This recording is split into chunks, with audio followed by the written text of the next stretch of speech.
Hello everyone, I'm going to give you a quick tutorial on how to do a screen capture with the snipping tool if you're not familiar with it. As we go through this week's assignment, you're going to come across this download and install the MySQL instructions. The final, or step 3 here, you've got some PDF of instructions for once you have it installed to double check that your connection is working properly. It's going to walk you through connecting to your server and running a quick query. And once you've got that all done, your SQL page should look somewhat like this.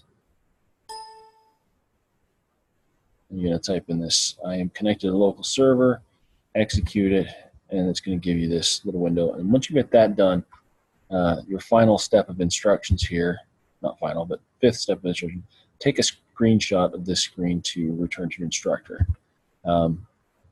Again, for those of you who don't know how, there is a built-in tool in Windows that allows you to do this. It's called the Snipping Tool. So to find it, just type right down in here, snipping, and it will bring up your snipping tool. And this thing is super easy to use. It's automatically set to screen grab mode.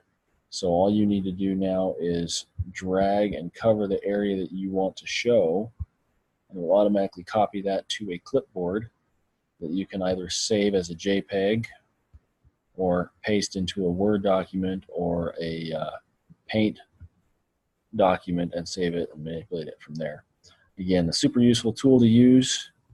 Again, all you need to do is type in snipping here in your search bar and it will come up, and that's how you use it. So that's what I would like you to please submit as you turn in this assignment, is just a screen grab of that page right there. All right.